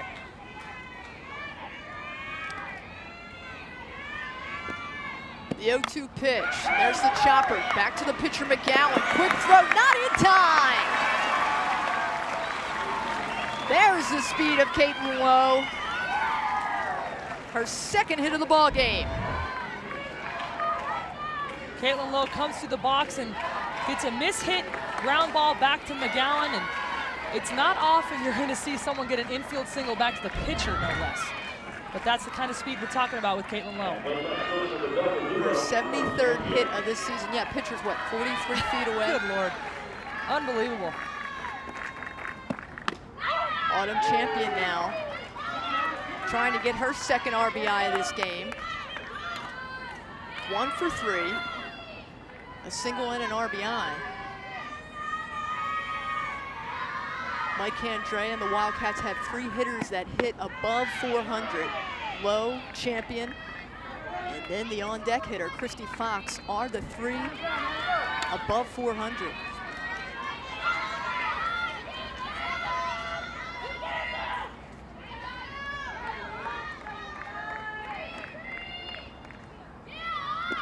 The 1-1 pitch. That ball slap foul. And with the speed of Arizona, Lisa Allen back behind home plate has to be ready at all times. We saw Adrian Acton get a stolen base. I think Arizona has a couple on the day, Lowe one as well. So back behind home, you have to be anticipating, and if Arizona can get a free base, they're going to take it.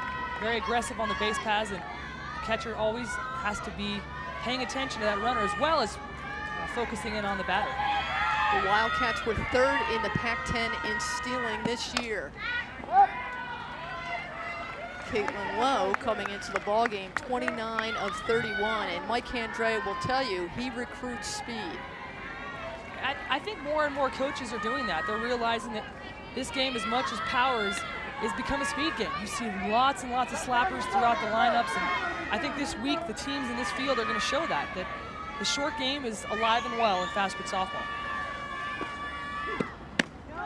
That ball is high. Paige Lowe, sister of Caitlin Lowe. Only the second sister tandem that we know that have played on opposing sides in a College World Series. Nicole and Janine Giordano, Arizona and Washington, played in the 90s. And there goes Lowe, and they call no pitch. The runner is out.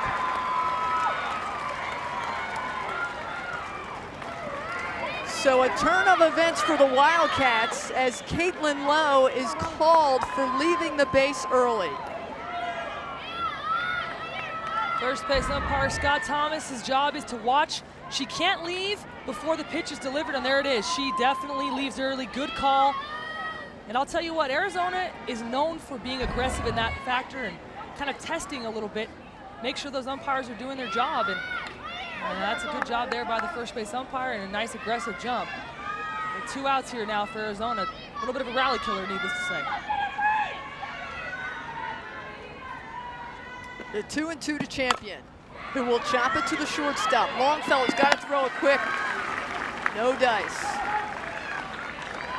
So that runner becomes all the more valuable now.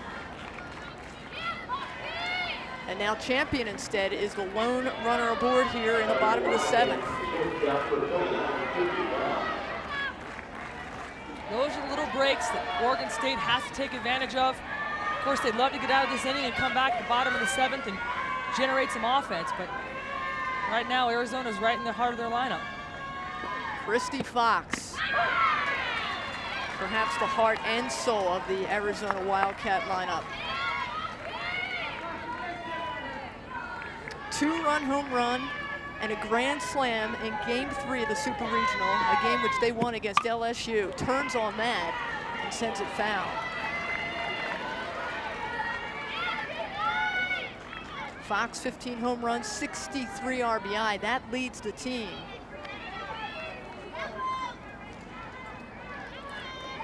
And all of those home runs came in the last 45 games of this season as Texas stands by to take on Arizona State in the game immediately following this one, Game 1 of the Women's College World Series.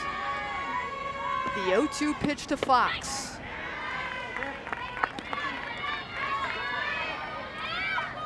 We've really seen McGowan all game long working that outside corner. When she gets ahead, she likes to strike people out with that curveball. She says she worked hard getting her movement,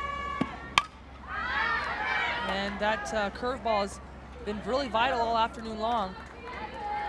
And I think for Arizona, they just need to make that adjustment, recognize that, and go opposite field. McGowan, known for her stoic look out there on the mound, say she's just got such an even keel, and that's really an asset when you're a pitcher under high pressure situations. Well, absolutely. You know, as a hitter, as an offensive team, you don't feel like you can ever get to her. Whether her confidence is really there or not, it always seems that it is, and that's a huge benefit for McGowan. Goes on the outside. Kirk Walker has really leaned on Brianne McGowan here down the stretch. First team all Pac-10.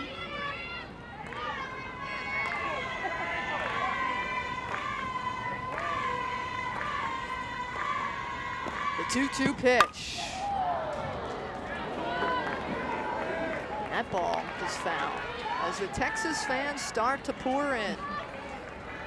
They just go from season to season to season. Was it baseball to football, and then they come to softball in the hopes of a championship? I'll tell you what, the Longhorn fans, as you say, they make their way regardless of what sport it is.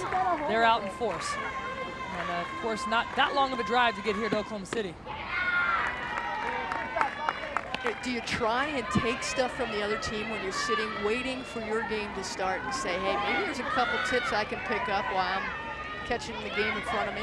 Well, there's a good chance they're going to see one of these two teams, so you would hope they're paying attention and seeing what's going on the ball field. The payoff pitch, and she walks her.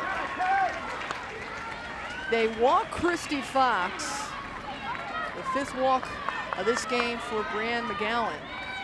And now runners on first and second, and again we take it back to Caitlin Lowe, who was called out for leaving the base early. The Wildcats would have a runner 60 feet away. Instead, they've got a runner on first and second.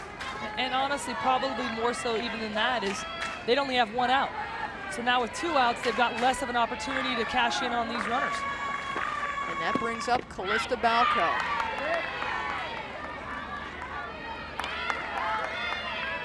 Balco 1 for 3 out of Tucson, Arizona. Hit 455 in the region. Off speed, called strike. It's a nice pitch in that situation. To throw that pitch 1-0. She had 1 ball already, and McGowan busts out that changeup, so that shows the confidence. And I think, again, she's going to have to continue to throw that pitch as this ball game wears on and if we get into those extra innings. Balco to center field. Natalie Johnson gloves it for the 3rd out of the inning. it brings up to lead off the 8th, Adrian Allo, who is 3 for 3 in this game. You have to love the fight that Oregon State's putting up.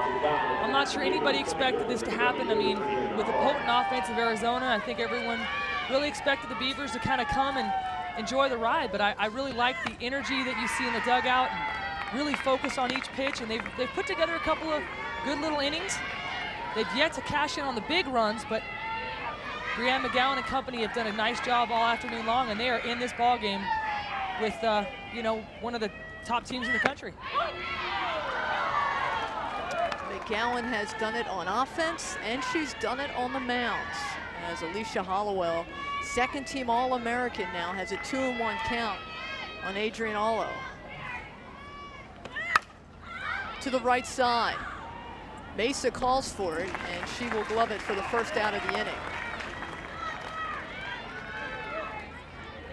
So it's the first time they retire Adrian Allo, and it brings up Lisa Allen. Oregon State finished 5th in the Pac-10 in hitting. And Kirk Walker said, yeah, our numbers may not be flashy, but we've got that ability to just wear teams down by just hanging around long enough until they let their guard down, and then that's when we swoop in and take the win. And they credit a lot of their success this season to their team chemistry. They've got a group of seniors that have been in this program for 4 years and have really led the way just exceptionally well. And the young kids have come in and just kind of fallen into line nicely and really showed the way by that senior class. And you gotta love where they are right now, standing in this ball game, and had a great season, 10-10 in the Pac-10. But again, last season were the champions of the conference. Chopper to shortstop. Fox has to hurry. Not in time.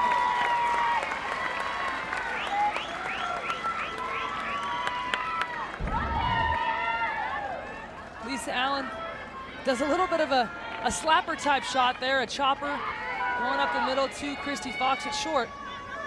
Pretty good speed Allen has, gets herself down the line. And I think the good throw, if the throw is on line, that's going to get Allen at first base. So it's just offline enough. Roth does a nice job hanging on. Runner on board for the Beavers. Again, Oregon State threatening again. They give the error to Fox. And Stacy, we should mention this game had an 1.5-hour rain delay. They did cover the infield with a tarp. It's notorious for being a very hard ground, but would it have softened to take a little of that bounce off of really the hop for Fox at shortstop? Well, definitely the infield's a little bit moist right now because of the rain. But again, I think she makes that play nicely. She fields it cleanly. It's just the throw was off enough to take Roth off of first base, and that's what allows Allen to get there. So I really don't know that the field had too much to do with that play.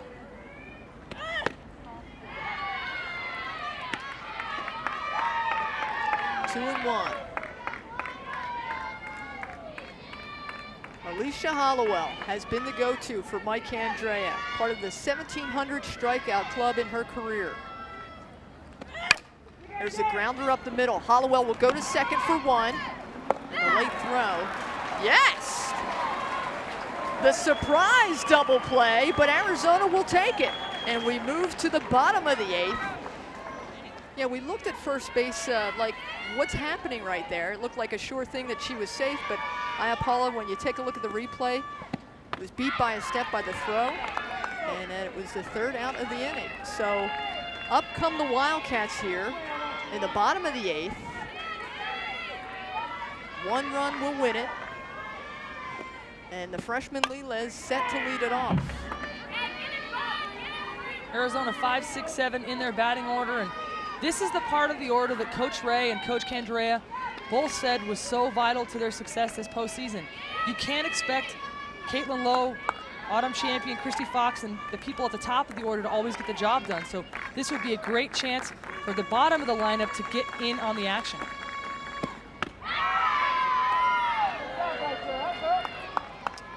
The University of Arizona trying to get back to the national championship, their last championship in 2001.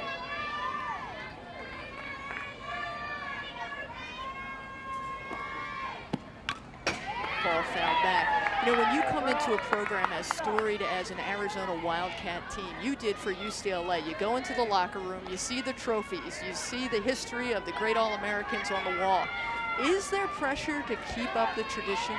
Oh, absolutely, and that's, I think, what makes those programs successful year in and year out is the pressure is there, but it's a good pressure. It's a pressure that's been earned, and you just want to do your best to continue that tradition. And you know, it's great for recruiting to have those championships in your corner, to be ranked #1 year in and year out. Lots and lots of trips here to Oklahoma City, but each new crop has to step up and do their own part. And there's the shot to the third baseman, Galvin. Quick reaction at the hot corner, who gloves it for the first out of the inning.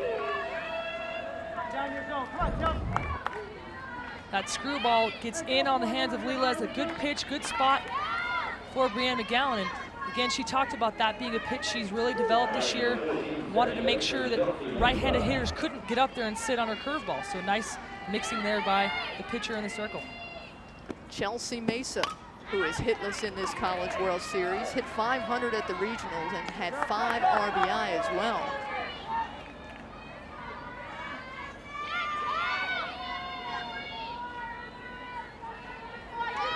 Mesa will tell you she needed to get her head on straight in order to come back and perform. Mike Andrea had a talking to her as she accepted that you got to take your licks if you're going to stay in the Arizona lineup. From a coach who has done it all on the Olympic level, on the college level. He's even helping to recruit some head coaches over at Arizona State University. Their new head coach, Clint Myers, a friend of Mike Andrea, both from Casa Grande and Arizona State. That game coming up next. They'll take on Kat Osterman and the Texas Longhorns. Texas bat out early of the Big 12 tournament, but then streamlined ahead through regionals, through the super regionals, all behind the pitching of the senior All-American Kat Osterman. Texas all year, and really throughout the career of Kat Osterman has struggled offensively, but their numbers have improved.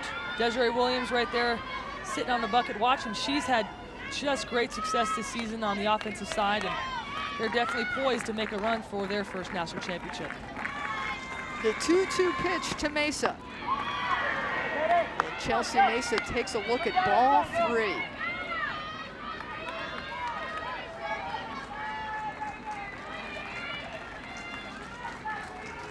Brianne McGowan. The 3-2 pitch. To the right side. Underneath of it is the second baseman, Paige Lowe, for the second out of the inning.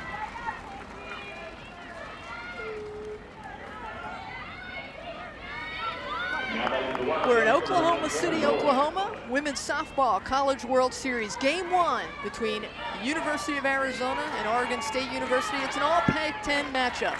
We're tied at 2 in the bottom of the 8th. Tracy Warren along with Stacy Newman and Holly Rowe. And there's a rope down the left side. Mowat going to second. Safe!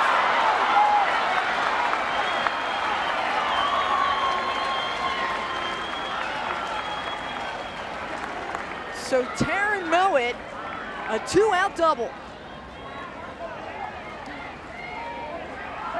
Well, the ball is hit off the bat of Taryn Mowat, and definitely looks like it's dying a little bit. Miranda can't hang on, comes up and makes the throw. Looks like she's just going to be done at second, but somehow managed to get her hand in there on the back door, and right there, based on that replay, she's out. So a tough break. Oregon State wanted that out, and they got it. But unfortunately, Scott Thomas didn't agree.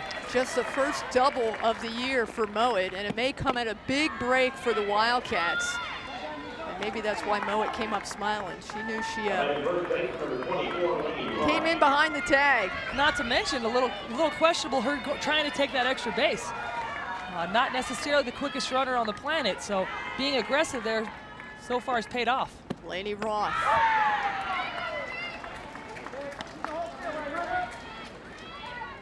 0 for 2 today, 254 average on the season. As you see, 28 RBIs this season. They would love one here.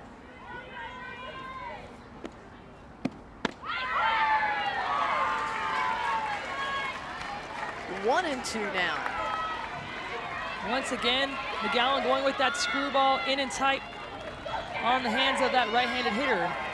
You see McGowan working there all day and then going ahead and throwing outside for the kill.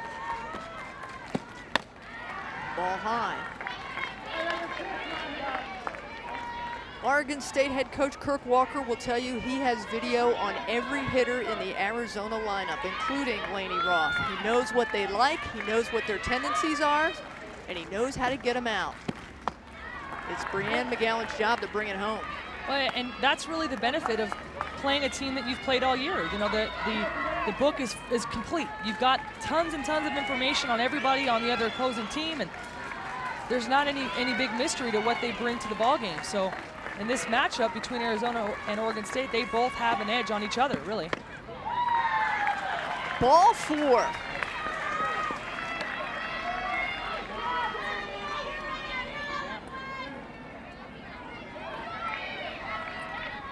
So Laney Roth draws the walk, and now the Wildcats with runners on first and second. And Larry Ray gonna go ahead and go with the pinch hitter, I think. And might ask, you know, why Adrienne Acton's having a pretty darn good day, but she's not your RBI type player. When you've got an Adrienne Acton up to bat, the defense can really squeeze in, cut off those angles, and they've got to play any base in the infield. So right now you bring in Sam Bannister, a little more of the RBI type, line drive, outfield type hitter, and try to see if she can put it on the grass.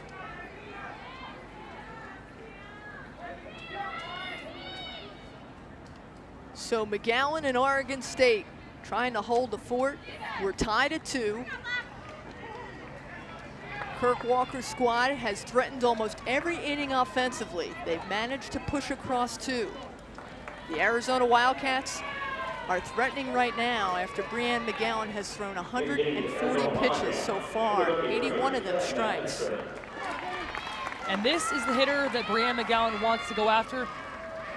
Sam Bannister, a freshman, in her first plate appearance here, you go right at her. You do not want to face Caitlin Lowe, who stands on deck.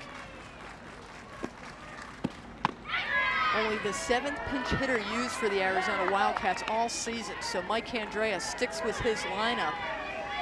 Typically, this is an atypical situation. Game 1 of the College World Series, 2 runners on, 23 RBIs for Sam Bannister. That was a good one. That's the pitch right there that Bannister wants to take advantage of. Sometimes as a pinch hitter, you come in, you want to take a couple pitches, get some timing, get a feel for the game, but against McGowan, you really don't have that luxury.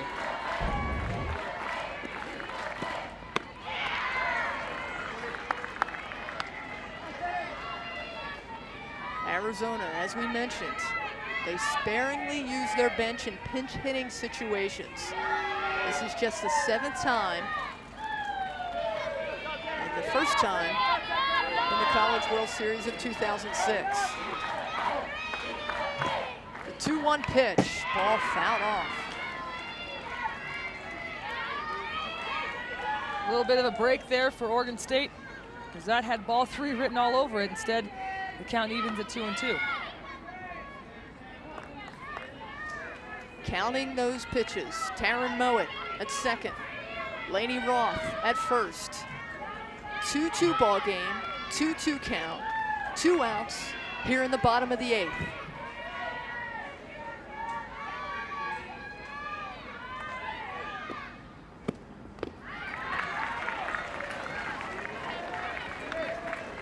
That's the second changeup that Brianne McGowan has thrown to Sam Bannister, and to me, that's just trying to be too cute. Again, you go right at this player. She's been on the bench. She hasn't swung a bat in 3 hours.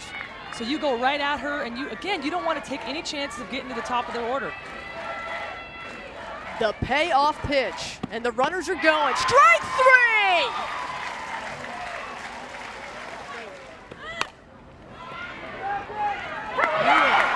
And ball squirts away from Mesa.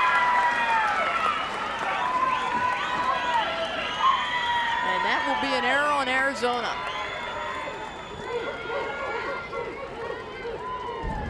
Ingrid Lachelt comes out her first at bat, first pitch, and look at the English on that ball. It's going right and makes a left-hand turn. Chelsea Mason just can't hang on. So another error, third error on the day for Arizona. Lachelt came in for Steph Ewing in the batting order when she went in defensively. As you take a look at the Wildcats defense, #1 in the Pac-10, a rare error for Arizona.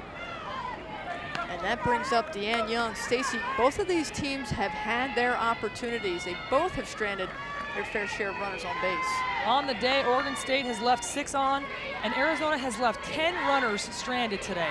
So as you said, Tracy, they've had their chances. They just haven't gotten those big timely hits.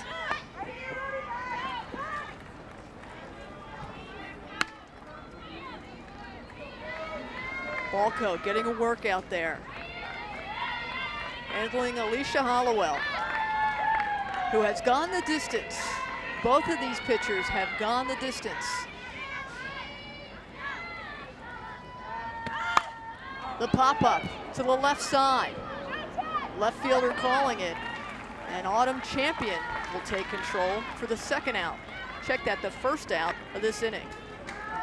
Once again, we see Oregon State getting their lead runner on and unable to put the ball on the ground.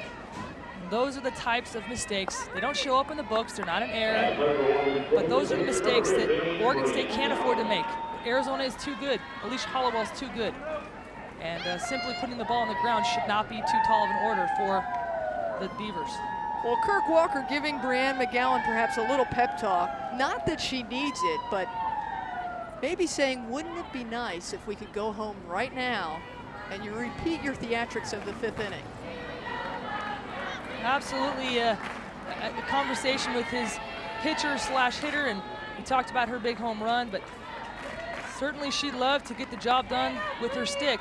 She's done her job in the circle, and once again has a chance to do something here on the offensive side. Has a solo home run, a walk to get on base. Squares around, pops it up, ball drops. They don't make a call yet. And runners are aboard all the way around. As now finally, first base umpire Scott Thomas and Sally Walker, home plate umpire, talk things over, and it's ruled a foul ball. That could have been disaster for Arizona. The popped up bunt here by McGowan is dropping right near McGowan, and all of the defensive players, Roth, Balco, everybody right in the same area. Stacey Hollowell is pointing to the runner, saying runner interference. Is it runner interference in that situation? If she's in the baseline, my understanding is it's not. She's allowed to be here, that's fair game. So in that case, I don't think it is. Because the ball, everything's happening, they were kind of in the way of her trail to first. So either way, McGowan another chance to get the ball down. Lachelt on first, big swing and a big miss by McGowan.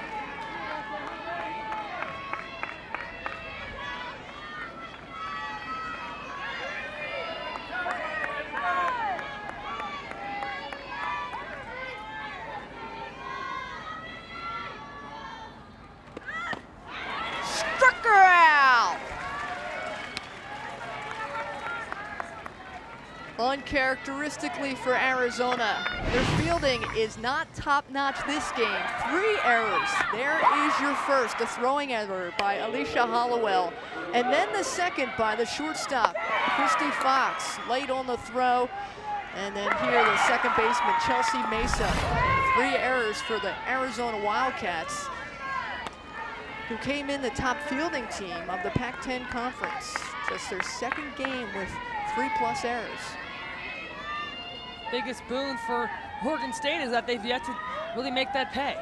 And that's been the difference, is they've given them, Arizona's given them some chances, and they've just not been able to finish the deal. Holly Rowe has more on the Wildcat errors. Ladies, the irony of all this is it was defensive errors that sent Arizona home early from the College World Series last year. So to start this season, Mike Candrea started from scratch on defense.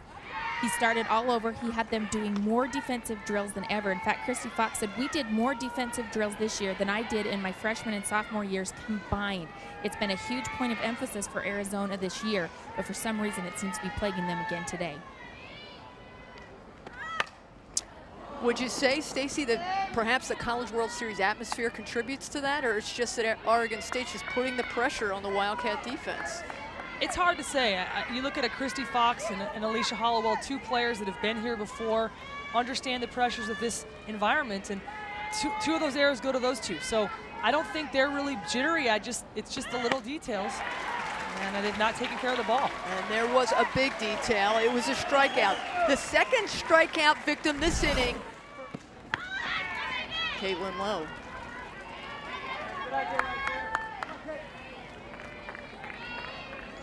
2 for 4 on the day. Mom and dad in the stands, sister on the other team. This will be a game they'll talk about for a while. It's our third single of the ball game.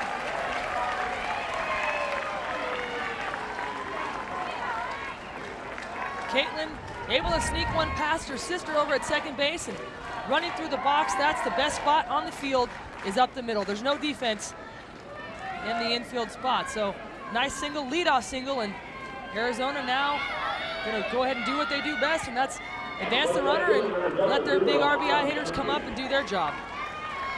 So Caitlin Lowe is on first. Her sister Paige Lowe is the second baseman for Oregon State. So they will cross paths here shortly as Champion squares, lays down a solid bunt, and the fielder's choice, they get Champion at first.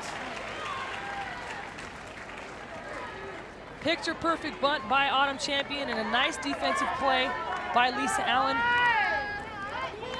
You knew right out with Lowe at first base, Champion up in that 2 spot, you're going to see that sacrifice, and it's done to perfection. And that will bring up Kristie Fox with Lowe on second,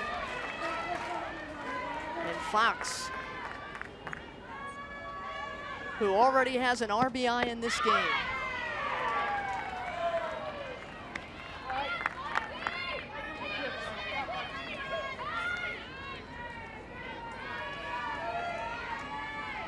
Fox walked in her last at bat. You can see her numbers astounding, a 400 hitter. Well, and the number Arizona fans like right now is the RBI, 64 ribbies on the year, and this would be a very big one here in the bottom of the ninth to end this ball game. Last year, the All-American led the nation in RBI with 64. She has 64 this season. There's the changeup.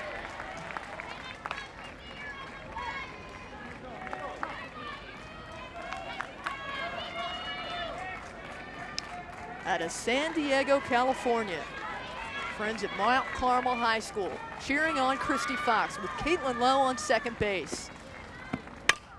Up the middle, and they're sending the runner home, and the Arizona Wildcats will win the first game of the Women's College World Series in 2006.